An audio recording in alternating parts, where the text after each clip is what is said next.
अतुलित बलधामं हेमशैलाभदेहं दनुजवनश्यामं ज्ञानिनामग्रगण्यं सकलगुणनिधानं वानराणामधीशम्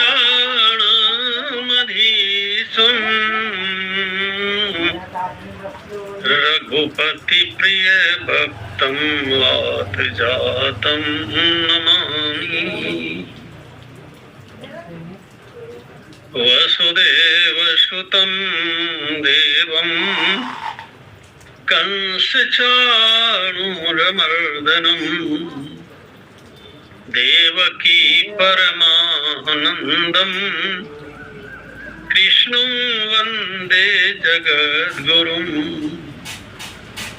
प्रेम से बोलिए भक्तवत्सल भगवान की जय। वृंदावन बिहारी लाल की जय।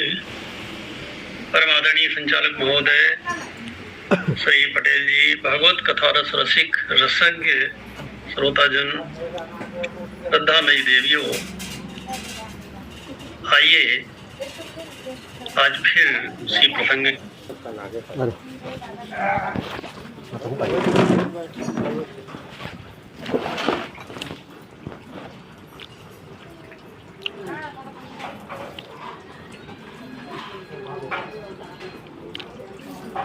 तीनों जगह उन्होंने केवल एक ही बात कही, केवल अपना संशय बताया। यह नहीं कहा कि आप मुझे भगवान की कथा सुना दीजिए। नारद जी के पास गए तो गोस्वामी जी ने लिखा कि व्याकुल गयो देव सिपाही, कहे से जो संशय निज मन माही। केवल अपना संशय बताया। और जब वही गरुड़ जी ब्रह्मा जी के पास गए तब खगपति विरक्त निज संदेह सुनावत भयो। उनसे भी उन्होंने अपना संशय बताया। और जब भोलेनाथ भगवान शंकर के पास गए तो शंकर जी माता पार्वती से कहते हैं, यही मम पद सादर सिरनावा,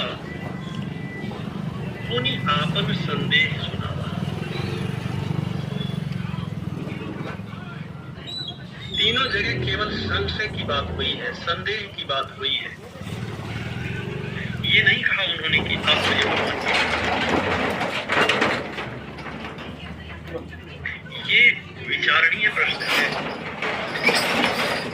बड़े सावधान है गरुड़ जी, क्योंकि गरुड़ महाज्ञानी अगर थोड़ा सा भी स्वयं बता देते हैं तो ये तो बात वैसी ही हुई ना जैसे कि मरीज डॉक्टर के पास जाए और डॉक्टर से अपना मर्ज भी बतावे और साथ ही साथ दवा भी बता दे। केवल अपना मर्ज बताते हैं, उपाय आप बताओ। तीनों जगह गरुड़ जी केवल संशय की बात करते हैं। भगवद गीता में लिखा है, संशयात्मा विनश्यति। जिसके मन में संशय होता है उसका नाश हो जाता है। इस बात को हमसे आपसे ज्यादा कोई नहीं जानता। अच्छा, संशय किसके मन में होता है?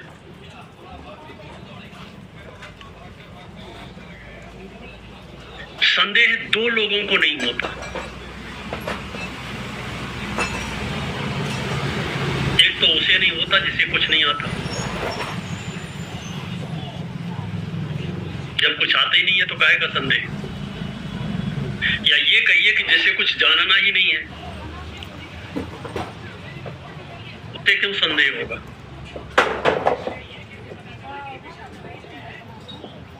दूसरा संशय उसे नहीं होता जो सब कुछ जानता है। जब सब कुछ जानता है तो क्यों संशय होगा? आप ऐसा कह सकते हैं उदाहरण के तौर पर कि दो प्रकार के विद्यार्थी प्रश्न नहीं करते। एक तो वो नहीं करता जिसे सब कुछ आता है, और दूसरा वो भी प्रश्न नहीं करता जिसे कुछ भी नहीं आता है। मुझे एक घटना याद आ रही है।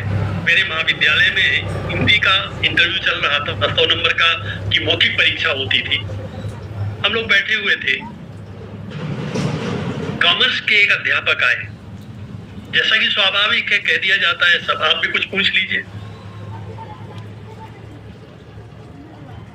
अब हिंदी का विद्यार्थी और कॉमर्स का अध्यापक, उसने सोचा पूछने के लिए कहा गया तो मैं भी पूछ लेता हूं।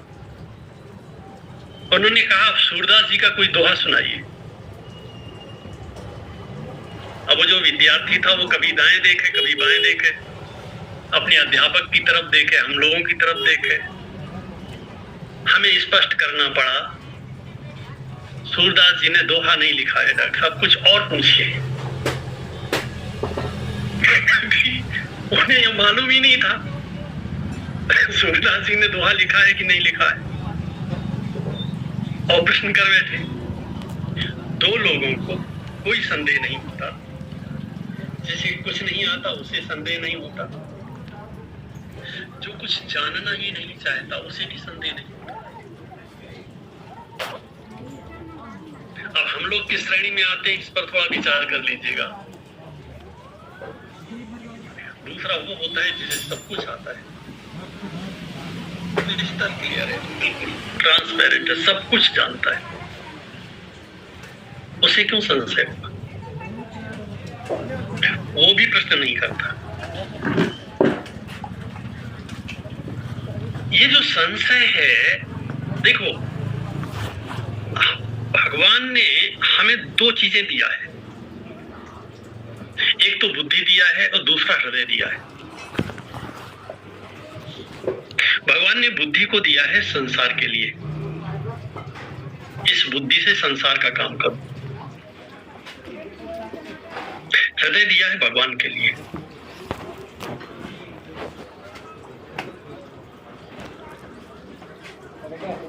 बुद्धि में रहते हैं तर्क, हृदय में रहता है विश्वास। माने एक और दिल है और दूसरी ओर दिमाग है। अच्छा तो यह है, उत्तम तो यह है कि मन, बुद्धि, चित्त, अहंकार और हृदय ये सब एक रास्ते पर चले,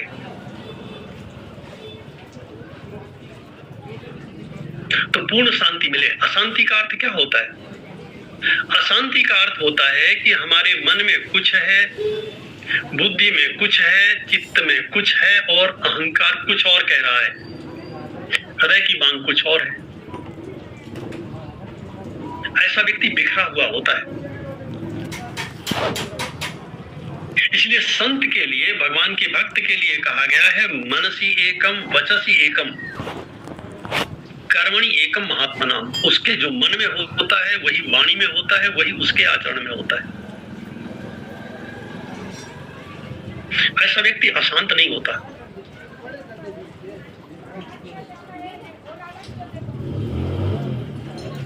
गरुड़ जी महान ज्ञानी है। अच्छा, कोई कितना भी बड़ा ज्ञानी हो, क्या भगवान के बारे में भी वो पूरा ज्ञान रख सकता है? क्या यह संभव है? वेदांत में एक दृष्टांत दिया गया है। सारे संसार का दर्शन करना हो, मान लीजिए घना अंधकार है और अंधेरे में हमें संसार का दर्शन करना है तो प्रकाश की आवश्यकता है। बिना प्रकाश के हमें एक किसी वस्तु का दर्शन नहीं होगा। सूर्य का दर्शन करना हो तो तब भी क्या प्रकाश की आवश्यकता है? थोड़ा सा एकाग्र हो जाइए तो हम इस विषय को थोड़ा स्पष्ट करना चाहेंगे। ये संशय क्या है और संशय का विच्छेद क्या है।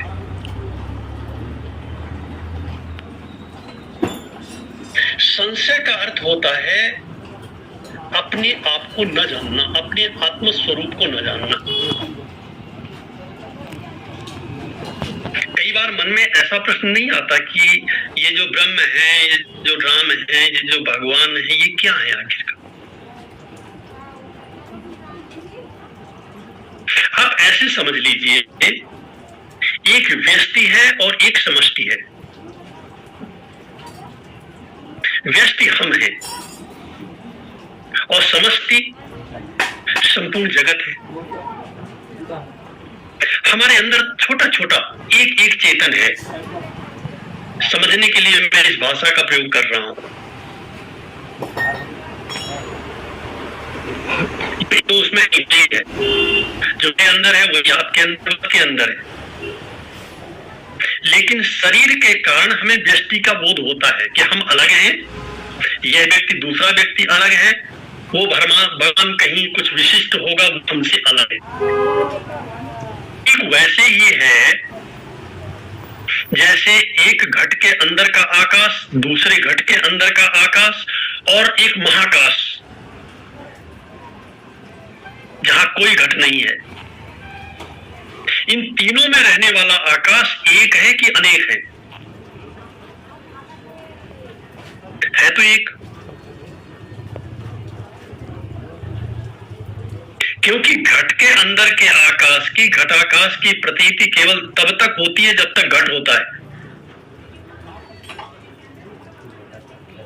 कोटा कुंभ जल जल ही समाना, यह तत् कहां गयानी, कबीरदास जी ने कहा। घड़ा फूट गया, जो घड़े का जल था वो महाजल में लीन हो गया। शरीर नष्ट हो गया, शरीर के अंदर का जो चेतन है वो कहां चला गया, महाचेतन में लीन हो गया, व्यष्टि समष्टि में लीन हो गई। यह जो भेद बुद्धि है, ये भेद बुद्धि किसके कारण आई, और यही संशय का कारण है। भगवान शंकराचार्य कहते हैं, श्लोकार्धेन प्रवक्ष्यामि यदुक्तम ग्रंथ कोटि भी, जो करोड़ों ग्रंथों में बताया गया है उसे मैं आपको आधे श्लोक में बता देता हूं। यदुक्तम ग्रंथ कोटि भी, जगन मिथ्या, ब्रह्म सत्य है और संसार मिथ्या है। जीवो ब्रह्म ही नापरा, जीवा एव ब्रह्म, जीव ही ब्रह्म है। ब्रह्म कोई अपर तत्व नहीं है, कोई दूसरा नहीं है, अलग नहीं है। उदाहरण के तौर पर आप ऐसा समझ लीजिए, जैसे मैं कई बार उदाहरण देता हूं कि समुद्र का जल लोटे में लेकर के हम आते हैं, तो उस लोटे का जल, अब भले आप उसे आप लोटे का जल कहें, लेकिन वह लोटे का जल नहीं है, वह समुद्र का ही जल है, वह समुद्र ही है। लोटे के कारण वो अलग प्रतीत होती है उसकी सत्ता, वो लोटे में रहने वाला नहीं है। उसका वाष्पीकरण होगा किसी न किसी रूप में, और वह वाष्प के द्वारा लौट करके घूम फिर करके कहां चला जाएगा, समुद्र में चला जाएगा।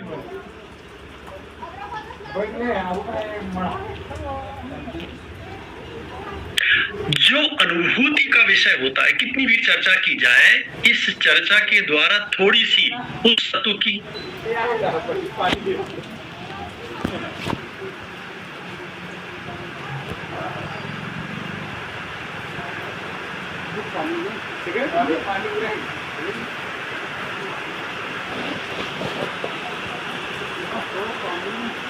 ये जो चैतन्यांश है हमारे अंदर, इसका रिफ्लेक्शन बुद्धि पे पड़ता है। इसलिए बुद्धि चेतन जैसी होकर के व्यवहार करने लगती है। सो ऐसी बुद्धि के द्वारा सारे संसार का ज्ञान किया जा सकता है। लेकिन यही बुद्धि जब उस चेतन का ज्ञान करने के लिए अंतर्मुख होती है तो उसका ज्ञान नहीं कर पाती है। कैसे कर पाएगी? ये है उसे जो रिफ्लेक्शन बुद्धि को मिल रहा था वो तो उसी तत्व से मिल रहा था। जैसे दीपक के द्वारा अंधेरे में रखी हुई समस्त वस्तुओं का दर्शन किया जा सकता है, लेकिन दीपक के द्वारा क्या सूर्य को देखा जा सकता है? कभी कोई ऐसा कहता है कि जरा बाहर जाकर के देखो, टॉर्च को ले जा करके या दीपक को ले जा करके देखो कि क्या सूर्य निकल आया? क्यों नहीं कहता? क्योंकि वो स्वयं प्रकाश है। उसे अपने प्रकाश के लिए किसी दूसरे प्रकाश की आवश्यकता नहीं है। मैं हूं, ये अनुभूति सबको होती है। मैं चेतन हूं, इसकी अनुभूति भी सबको होती है। अब यहाँ गरुड़ जी को जो संशय है, थोड़ा ध्यान देंगे, यहाँ गरुड़ जी को संशय है किस बात का है? मैं तो व्यष्टि हूं, इसमें कोई संशय नहीं है उन्हें। उन्हें संशय है कि मुझ में वो सामर्थ्य नहीं है, लेकिन जो सामर्थ्यमान है, जो सर्वशक्तिमान है, वो क्यों बंधा पड़ा है? उसमें बंधन कहां से आ गया? वो मनुष्य के जैसा आचरण क्यों कर रहा है? वो लीला कर रहा है और गरुड़ जी उसे चरित्र समझ रहे हैं। लीला अलग होती है, चरित्र अलग होता है। मान लीजिए आप किसी नाटक के पात्र हैं और उस नाटक में आपको अभिमन्यु की या अर्जुन की भूमिका दी गई और रंगमंच पर आप नाटक कर रहे हैं और आपका छोटा बच्चा ठीक सामने बैठा हुआ है दर्शक दीर्घा में और उसने आपको देख लिया।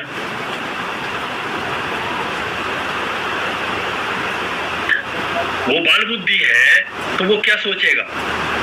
एक बार उसके मन में आएगा ये तो मेरे पिता है, दूसरी बार आएगा ये अर्जुन कैसे हो सकते हैं, जो मेरे पिता है वो अर्जुन कैसे हो सकते हैं, जो अर्जुन है वो मेरे पिता कैसे हो सकते हैं।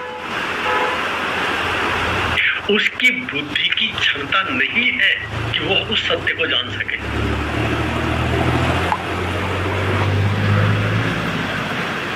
हाँ, उसका पिता अगर चाहे तो बता सकता है।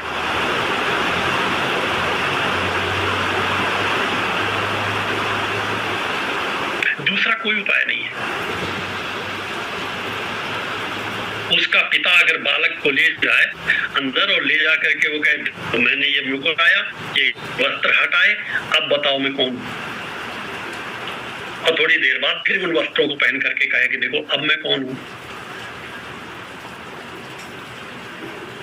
उस बालक की समझ में आ जाएगा आप मेरे पिता भी हैं, आप अभिमन्यु भी हैं थोड़ी देर के लिए। यथा अनेक वेशधर नृत्य करे नट कोई। कितने वेश बनाता है वो? ये पता नहीं, कुछ वेश तो मेरे सामने ही है। इस संसार में कितने वेश हैं उसके, कितने शरीर हैं, कितने प्रकार के रूप हैं, कल्पना कर सकते हैं। केवल मनुष्य के नहीं, पशु पक्षियों के, नाना प्रकार के जलचर, थलचर, नवचर जो प्राणी हैं उन सबके, इन सबके शरीरों का परीक्षण कर लीजिए। पृथ्वी, अग्नि, जल, वायु, आकाश मिलेगा और अंदर बैठा हुआ चेतन मिलेगा।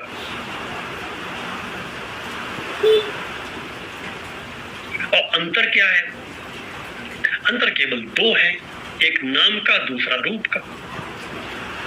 सो नाम भी झूठा और रूप भी झूठा। रूप तो इतना झूठा कि हर क्षण बदल रहा है। आप अपने बचपन का फोटो देखो तो पता चल जाएगा कि ये रूप कितना झूठा है। और नाम तो आप जब चाहो तब बदल दो, इतना झूठ। जैसे हम सच माने बैठे हैं अच्छा, नाम व्यवहार के लिए, इन दोनों की आवश्यकता किसके लिए है? व्यवहार के लिए। व्यवहार के लिए माने काम चलाने के लिए।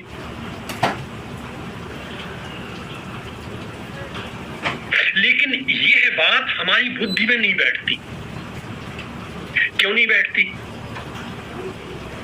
क्योंकि सुबह से शाम तक सब जगह, घर के अंदर से लेकर के बाहर तक, गांव से लेकर के शहरों तक, सब जगह झूठा व्यवहार चल रहा है। सब जगह इसी को प्रामाणिकता दी हुई है, इसी को मान्यता दी हुई है, इसी में व्यवहार करने के हम अभ्यासी हो गए हैं। सो हमारी बुद्धि में अच्छी तरह से ये जम गया है कि यह शरीर मैं हूं, ये रुपया है, ये बहुत अच्छा होता है, भगवान से भी ज्यादा अच्छा होता है। भगवान होते ही नहीं है, क्योंकि होते तो किसी को तो मिलते। ये झूठ हमारे अंदर भर गया है पूरी तरह से। सारा काम रुपया से होता है, और भी न मालूम कितने क्या क्या झूठ भर गए। ये कहाँ भर गया है? ये स्टोर हो गया है हमारे चित्त में। ये है चार: मन, बुद्धि, चित्त और अहंकार। ये जो चित्त है, इस चित्त में इस जन्म के, पिछले जन्म के जो हम सोचते हैं, जो हम देखते हैं, जो हम सुनते हैं, जो हम खाते हैं, जो सूंघते हैं, जो व्यवहार करते हैं, उन सबके संस्कार उसमें भरे हुए हैं। और ये सारे संस्कार हैं कैसे? मिथ्या। माने झूठा ही झूठ हमारी बुद्धि में भर दिया गया है।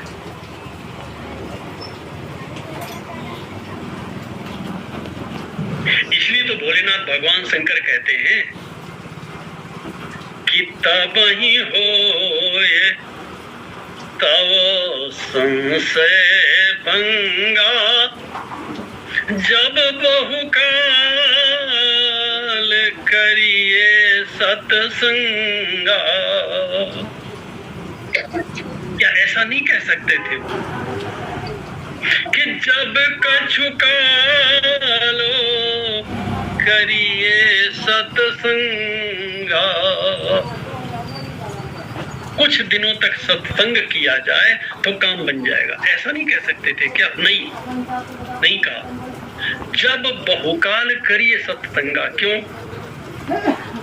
क्योंकि एक तो बुद्धि में इस जन्म के, पिछले जन्म के, पिछले जन्म के, न मालूम कितने जन्मों के संस्कार भरे पड़े हैं। वे संस्कार मिटे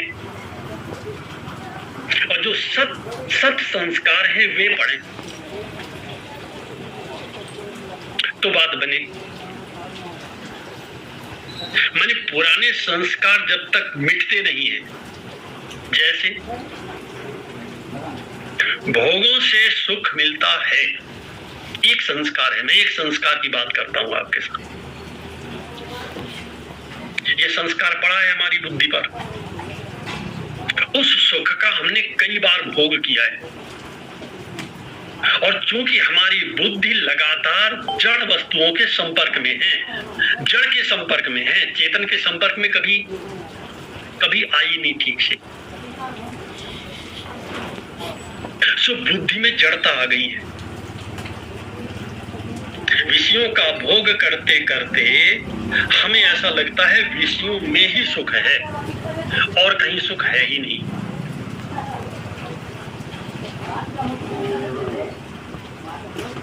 और गोस्वामी जी महाराज क्या कहते हैं? तुलसी जोलो विषय की, मुधी माधुरी मीठ।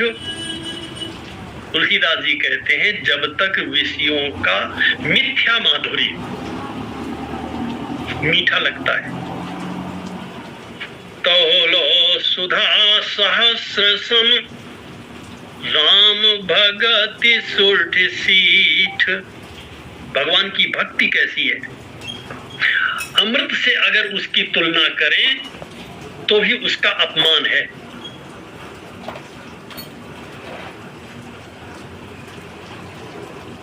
सूर्य की तुलना किसी प्रकाश से की जा सकती है?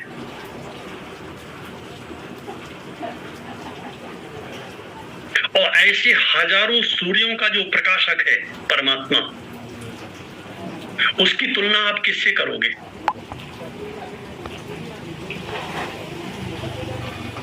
जिस परमात्मा के एक बिंदु से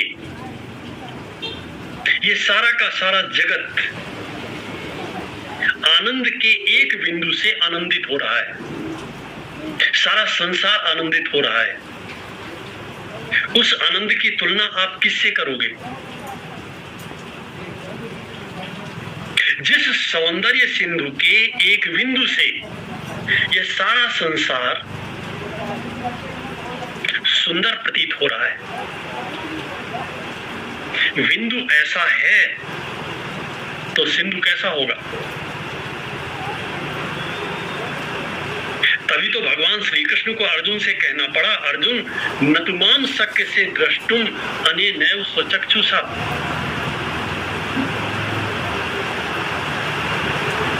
अनेन चक्षुषा माम द्रष्टुम न शक्नोति। इन चर्म चक्षुओं के द्वारा अर्जुन तुम मुझे नहीं देख सकते, जैसा मैं हूं वैसा नहीं देख सकते। तो अर्जुन ने कहा महाराज देख तो रहा हूं।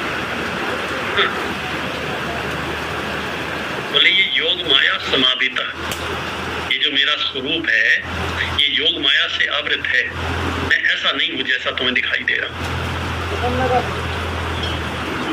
तो फिर आप कैसे हो? तब कन्हैया को कहना पड़ा दिव्यम ददामि ते चक्षु, मैं तुम्हें दिव्य नेत्र देता हूं। गरुड़ जी उन्हीं नेत्रों को चाहते हैं। जीव को जब तक वे नेत्र नहीं मिलते उनके पाने के केवल दो उपाय हैं, या तो भगवान कृपा करे या कोई भगवान का सच्चा भक्त हो उसकी कृपा करे। सो भगवान की कृपा तो थोड़ा कठिन है, उनकी सामान्य कृपा सब पर होती है। वे भी कृपा करते हैं तो किसी भक्त के माध्यम से, किसी संत के माध्यम से, किसी महापुरुष के माध्यम से करते हैं। इसीलिए हमारे सभी ग्रंथों में एक बात कही गई है, इसीलिए गुरु तत्व की इतनी महिमा है।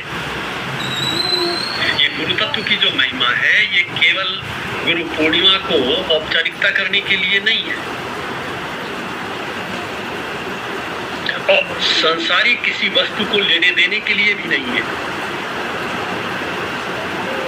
जो दुर्लभ देव दुर्लभ, देव दुर्लभ क्या सर्व दुर्लभ और जीवन का लक्ष्य है, उस लक्ष्य की प्राप्ति में अगर वो सहायक होता है तब है, अन्यथा नहीं है।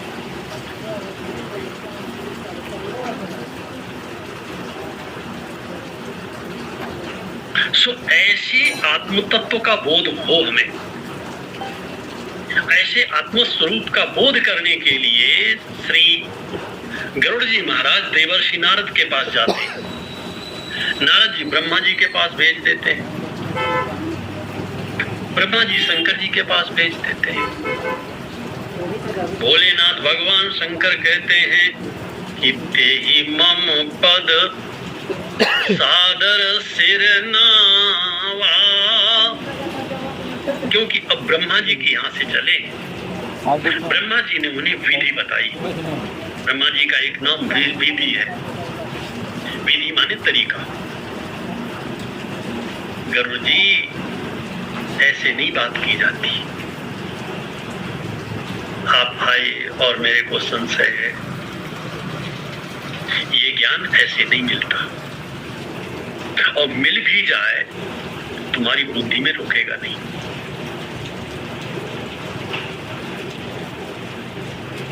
सिंघनी का दूध स्वर्ण पात्र में ही ठहरता है और किसी दूसरे पात्र में रख दिया जाए उस पात्र को फोड़ देता है। इस संसार में सर्वश्रेष्ठ वस्तु क्या है? अगर कोई ये पूछे कि इस संसार में सबसे श्रेष्ठ क्या है, तो नहीं ज्ञानेन सदिशम पवित्रमिहि विद्यते। इस संसार में सर्वश्रेष्ठ वस्तु है ज्ञान। किसी के मन में संशय हो सकता है, और महाराज भक्ति,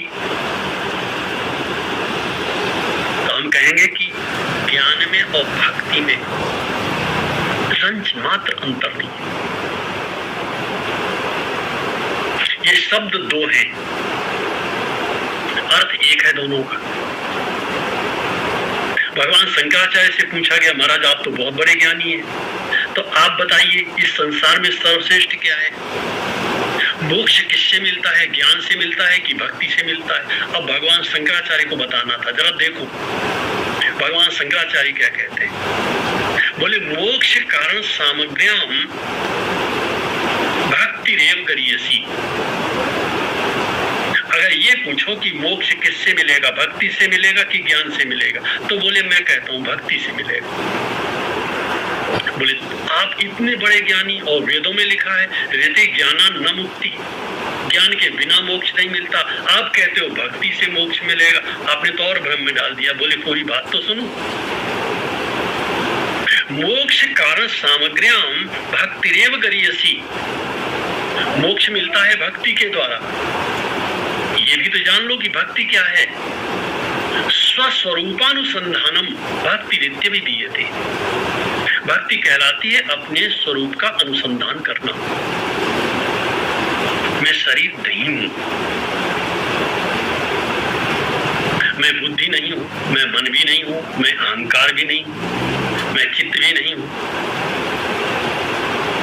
और जब ये नहीं हूं तो संसार में फिर, और क्योंकि संसार के सारे संबंध तो इन्हीं के नाते से है, और ये सब नहीं है तो फिर मैं कौन हूं? मैं उसका अंश हूं। जब शरीर नहीं हूं तो ब्राह्मण भी नहीं हूं, क्षत्रिय भी नहीं हूं, वैश्य शूद्र आदि भी नहीं। मैं जड़ नहीं हूं तो सारी जड़ वस्तुओं का निषेध हो गया।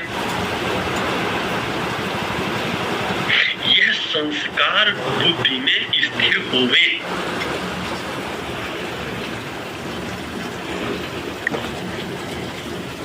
बुद्धि में तो पता नहीं क्या क्या भरा पड़ा है, सब गलत गलत भरा पड़ा है। इसीलिए वेद कहता है उत्तिष्ठत जागृत प्राप्य वरान निबोधत, उठो जागो वरान श्रेष्ठ पुरुषान, और श्रेष्ठ पुरुषों के पास जाकर के निबोधत ज्ञान प्राप्त करो। देखो गलत अर्थ में मत लेना, सही संदर्भ में लेना। एक बात मैं यहाँ और कहना चाहता हूँ, बहुत अच्छे अच्छे लोग हैं मेरे सामने और ये बहुत अच्छा मंच है, इसलिए यहाँ मैं ये बात कह सकता हूँ। कथाओं के सुनने से आपका मन संसार से हटेगा थोड़ी देर के लिए, लेकिन इससे आपका कोई बहुत बड़ा कल्याण हो जाएगा ऐसा नहीं है। यद्यपि ये प्राथमिक पाठशाला है, इसकी आवश्यकता है जीवन में, लेकिन इससे भी ज्यादा आवश्यकता किस बात की है? इससे ज्यादा आवश्यकता इस बात की है कि संसार मिथ्या है, इस संसार को छोड़कर मुझे जाना है, मैं यहाँ रहने नहीं आया हूँ। या तो लोग मुझे दुखी करके जाते हैं या मैं लोगों को दुखी करके जाऊंगा। ये जीवन का लक्ष्य नहीं है। पैसा मेरे जीवन का लक्ष्य नहीं है। पैसा पाप करवाता है। जिसके पास ज्यादा पैसा होता है वह उतना ही बड़ा पापी होता है। अगर उनको भगवान की सेवा में नहीं लगाता, लोगों की सेवा में नहीं लगाता, धर्म की सेवा में नहीं लगाता, ऐसा मनुष्य कुछ ना करे तो भी इस संसार का बहुत बड़ा पापी होता है।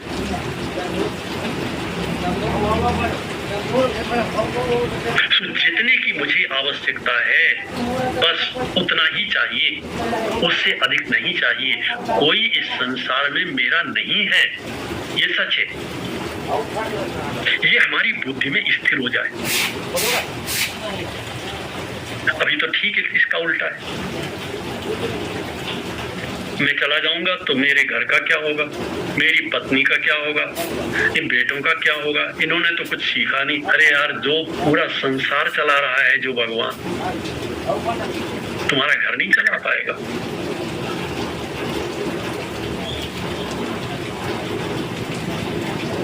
उस परमात्मा पर पूरा भरोसा करना, ठीक वैसे भरोसा करना जैसे भोलेनाथ भगवान शंकर। उन पर विश्वास होते ही, उनकी सत्ता पर विश्वास होते ही और उन भगवान पर विश्वास होते ही जितने मिथ्या संशय हैं तब ही हो ये सब संशय भंगा। जैसे जागते ही मनुष्य को याद आ जाता है, अरे मैं जो कुछ सपना देख रहा था सब सपना था, सब झूठा था। क्या ऐसा बोध होता है जागने के बाद कि नहीं नहीं मैं ट्रेन में यात्रा नहीं किया, ये तो झूठा है, ट्रेन में यात्रा करना तो झूठा है, लेकिन मैं जिस शादी में जाकर के भोजन कर रहा था वो सही है। ऐसा लगता है क्या? एक मुस्त सारे संशय नष्ट हो जाते हैं। भेदिते हृदय ग्रंथि छिद्यन्ते सर्व संशया। सो ये जो सत्य है, ये सत्य हमारे जीवन में आवे, ऐसी भगवान से प्रार्थना करें। आज की कथा को यहीं विश्राम देते हैं, कल फिर बात करेंगे। प्रेम से बोलिए भक्तवत्सल भगवान की जय। बोलिए सियावर रामचंद्र भगवान की जय। श्रोता समाज में से कोई जिज्ञासा, कोई विचार, स्वागत है। रोहित भाई कुछ जी। महाराज जी सादर प्रणाम। सुनाइए महाराज जी, जैसे एक उदाहरण अभी आपके द्वारा रखी जा रही थी अभिमन्यु की, तो रंगमंच पर कोई अभिमन्यु होना है बालक नहीं पहचान पाता, ठीक ऐसे ही भगवान अभी लंका के रणांगन में लीला को कर रहे हैं। ऐसा लगता है कि वो खुद अपने आप को नहीं जनाना चाहते तो गरुड़ जी जानेंगे भी कैसे। लेकिन अगर वो जनाना चाहें तो क्या हम इसी बुद्धि से उनको जान सकते हैं? पात्रता की आवश्यकता है। भगवान तो जना रहे हैं, तो लगातार जना रहे हैं, इतने सूत्र दे रहे हैं, इतना संकेत दे रहे हैं, ये तरह तरह के खाद्य पदार्थ, पूरा का पूरा संसार, ये सारी के सारे जड़ वस्तु समुदाय किसके लिए है? जरा सोचिए कितने तरह के फल हैं, ड्राई फ्रूट्स, कितने तरह के, ये किसके लिए है और किसने बनाए? कोई तो बनाने वाला है।